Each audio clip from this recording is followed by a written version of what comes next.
So let's review what we learned so far. So objectives.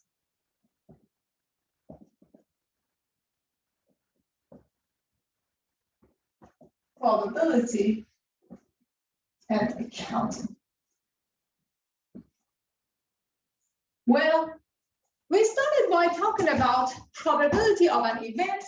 We said that, hey, the probability of an event is equal to the cardinality of that event divided by the cardinality of the sample space. Then we said that, hey, before talking about probability, delve into more details about that, we're interested in combinatorics, counting. We talked about permutation and combination.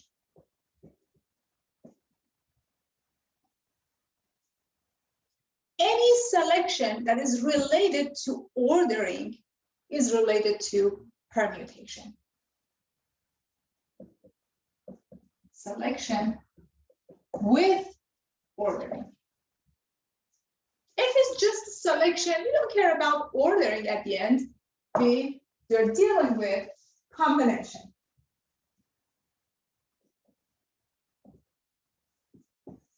No order. Well, we said that the permutation of R objects out of n object is defined as P of n and R, which is n factorial, divided by n minus R factorial. And the combination, since we need to get rid of the ordering, we have to divide this guy up by R factorial.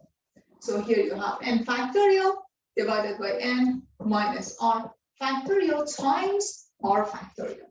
So by dividing by R factorial, we are getting rid of all of the ordering like A, B, and BA.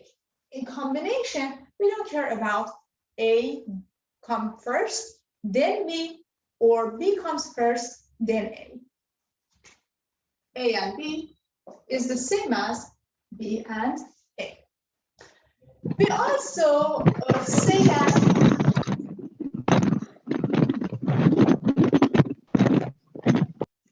very well. So one interesting thing is, suppose you have a set with cardinality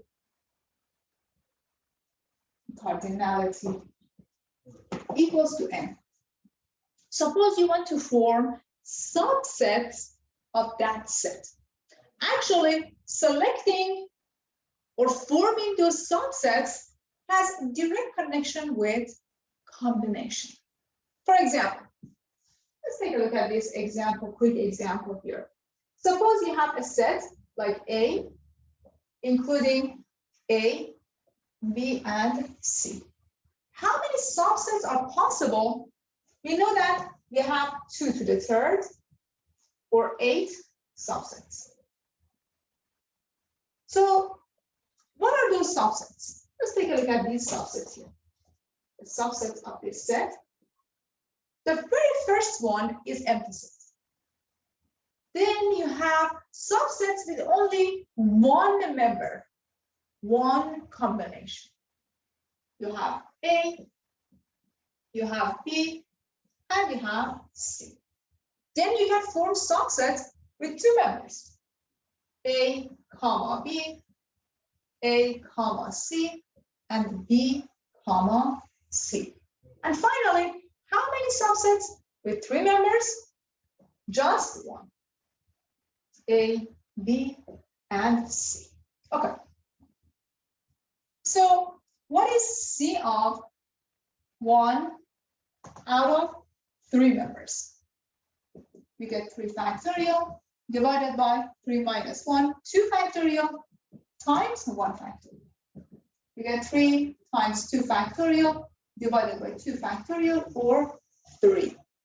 So what's the meaning of this? How many one combination out of 3 members are possible? 3 combinations. 1 member. 1, 2, 3.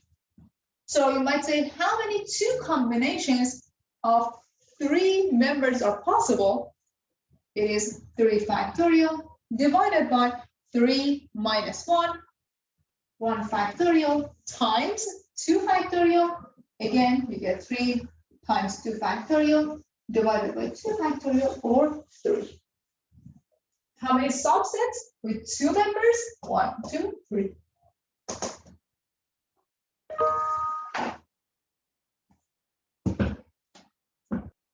So we might say, hey, what about selecting 0 out of 3? C of 0 out of 3. This is 3 factorial divided by 0 factorial. 0 factorial, 3 minus 0 factorial, which is 3 factorial. This is equal to 1. How many members with only no element? So you're selecting 0 out of 3, which is equal to empty set. And as you can see, it is just one subset. And finally, how many 3 members out of 3 members is possible? It means that you have 3 factorial divided by 3 factorial, 3 minus 3 factorial, which is 0 factorial. It is equal to, again, 1. How many subset with 3 members are possible? Only 1 subset. Yes, 0 factorial is equal to 1. This is a convention. And we have 0 factorial by convention is equal to 1.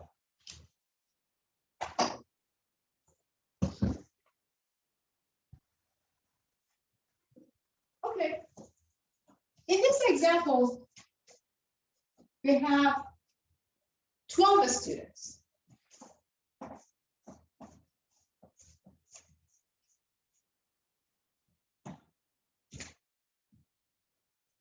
Example. We want to form a group of 5 students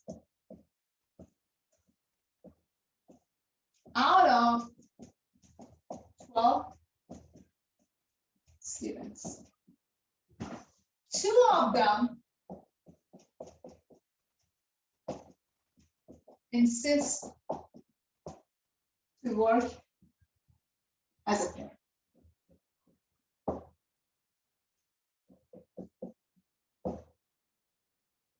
How many selection is possible?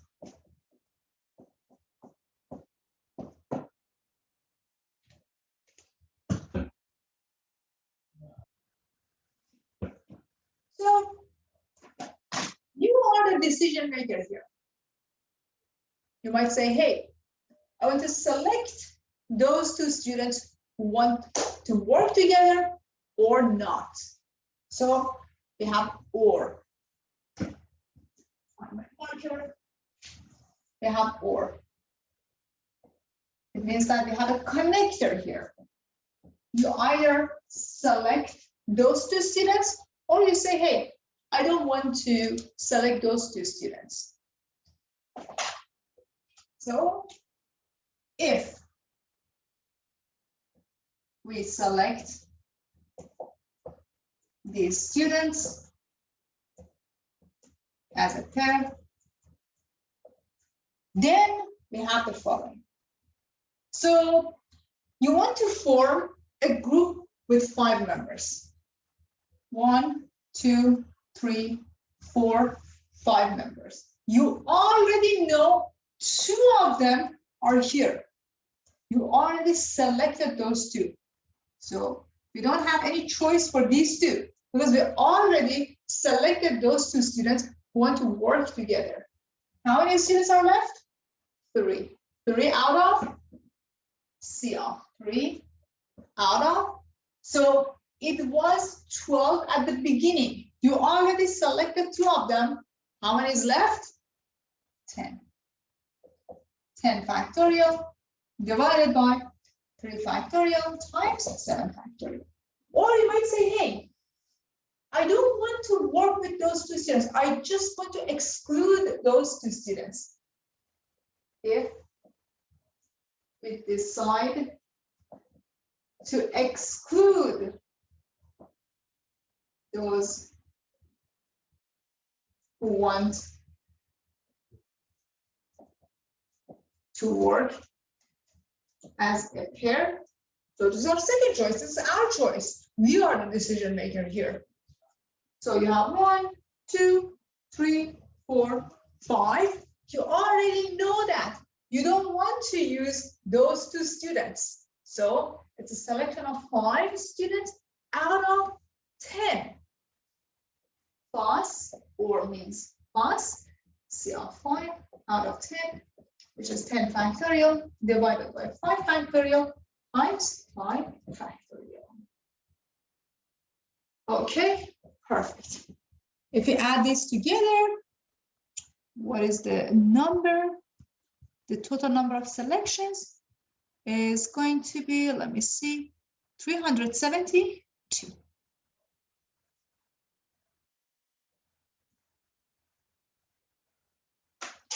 So again, 4 converts into sum or addition between these two numbers.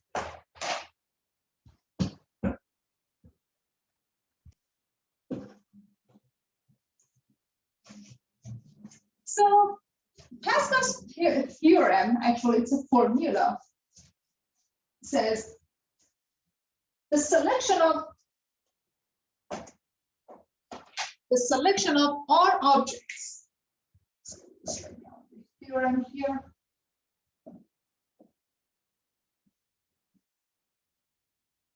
Pascal's formula. So let R be less than or equals to n, then the selection of R objects out of n plus 1 objects, so let's write it as the formula that you saw before. R objects out of n plus 1 objects can be written as the selection of R minus 1 objects out of n objects plus the selection of R objects out of n objects. Another format to write the combination of R objects out of n objects is like this. Note that. The other way to write the selection of R objects out of n objects is we use parentheses to write R out of n objects. So if we use this notation, this symbol, we can rewrite the Pascal's formula this way. The selection of R objects out of n plus 1 objects is equal to the selection of R minus 1 objects out of n objects plus the selection of R objects out of n objects. Okay. How do we prove this? Proof. This is our left-hand side. Left-hand side says I have R out of n plus 1, which is n plus 1 factorial, divided by n plus 1 minus R factorial times R factorial. Okay. What about my right-hand side? My right-hand side says I have the sum of these two combinations. R minus 1 out of n plus R out of n, which is equal to n factorial divided by n minus 1 factorial times R minus 1 factorial times n minus R minus 1 factorial plus n factorial divided by R factorial times n minus R factorial. What is our goal? Our goal is to show that these two are equal to each other.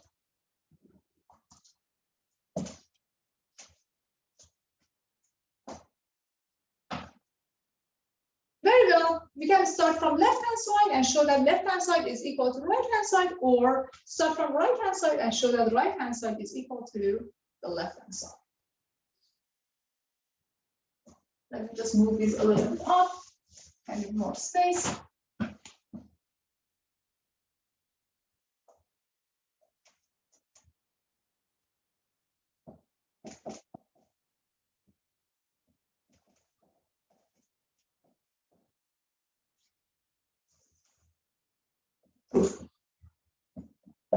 So I'm going to write down right-hand side on top here.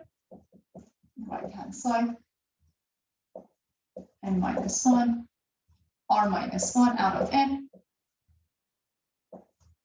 plus r out of n, which is n factorial, divided by n minus r minus 1 factorial times r minus 1 factorial plus n factorial over n minus r factorial times r factorial.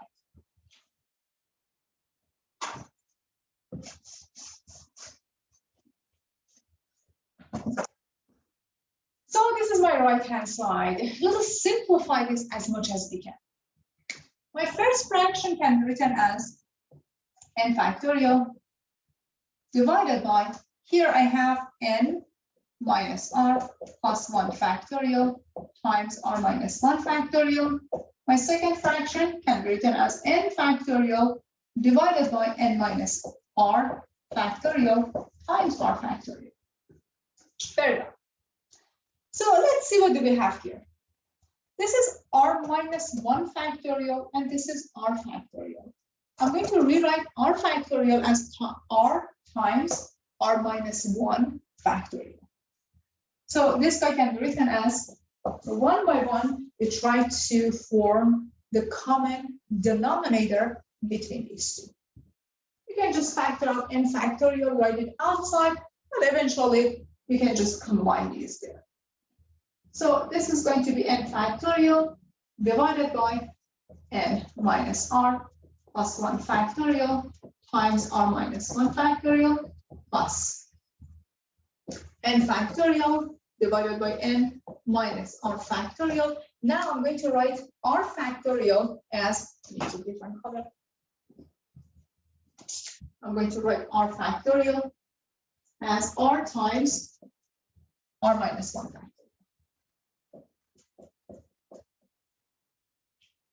Okay, so you might say, hey, here you have n minus r plus 1 factorial, and you have n minus r factorial. So you can break this guy down into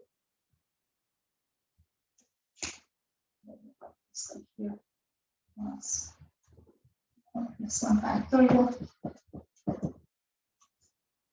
Use a different color for this, like green, n minus r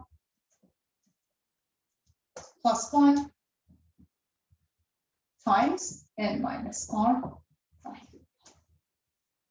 So n minus r plus 1 factorial is broken down into n minus r plus 1 times n minus r plus 1 minus 1 factorial. Okay, now again, just take the common denominator between these two.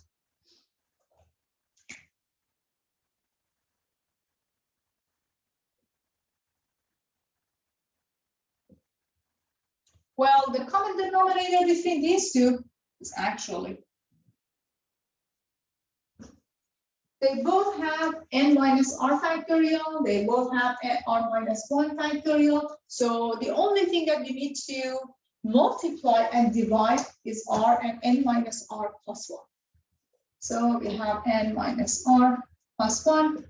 Let me just write these guys down here. So we know what we did here. Times r in here, I have n minus r plus 1 times n minus r plus 1.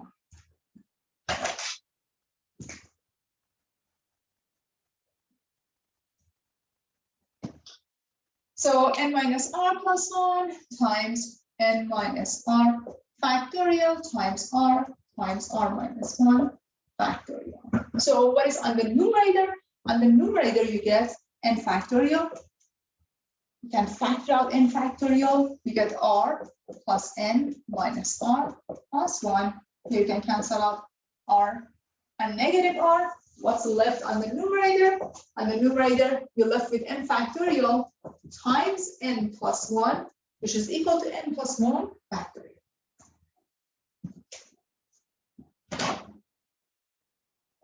N plus 1 divided by, here, if you just combine these, what do you get? You get n minus r plus 1 factorial times r factorial.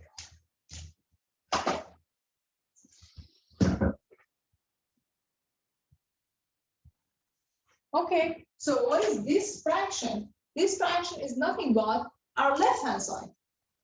Why is that? Our left-hand side says you have the selection of r objects out of n plus 1 objects, which can be written as n plus 1 factorial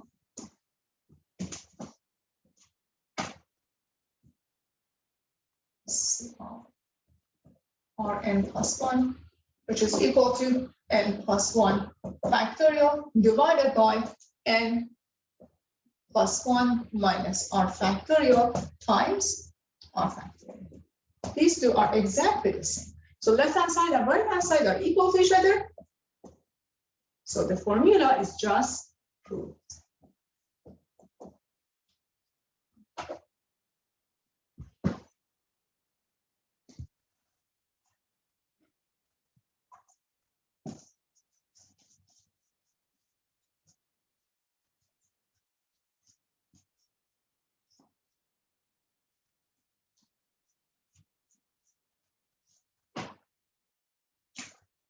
Binomial theorem. So binomial theorem says a plus b to power n can be written as a to the n plus the selection of one object out of n object, a raised to n minus 1, b to the first power, plus the selection of two objects out of n objects, a to n minus 2, b squared plus dot dot dot b to d. We can write this in compact form. You get the sum k out of n, a to n minus k, b to the k. K starts from 0 and stops at n. So this guy is called binomial theorem. You've seen this before, but you might not recognize the formula from intermediate algebra. Suppose you have a plus b to the second power. This is a squared plus ab plus ba plus b squared. It should just simplify as a squared plus 2ab plus b squared. So in this case, your n is equal to 2 and k ranges between 0 to 2. Or a plus b to the third power, to the fourth power, to the fifth power. You can just use the binomial theorem and write this compact form into expanded.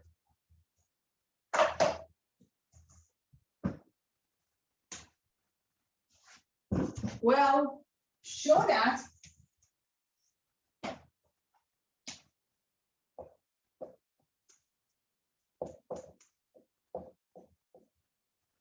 show that 2 to the n can be written as the selection of 0 objects out of n object plus the selection of 1 object out of n object plus the selection of 2 objects out of n objects plus dot dot dot, the selection of n objects out of n objects. and n is greater than or equal to 0.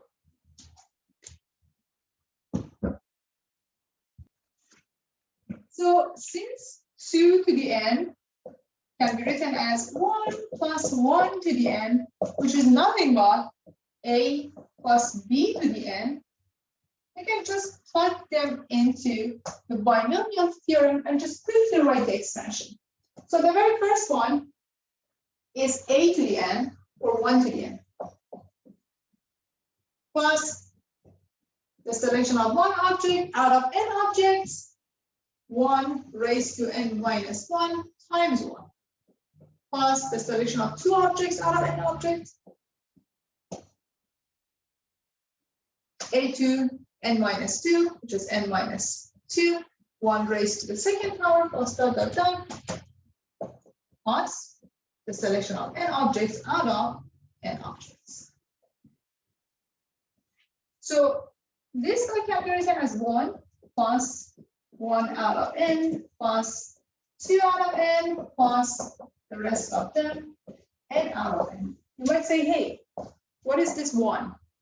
I say 0, selection of 0 objects out of n objects is actually equal to 1. Remember how many subsets with 0 elements are possible? Just 1. So write a note. The selection of 0 objects out of n objects is n factorial divided by 0 factorial times n minus 0 factorial, which is equal to 1. So this guy can be replaced by the selection of 0 objects out of n objects.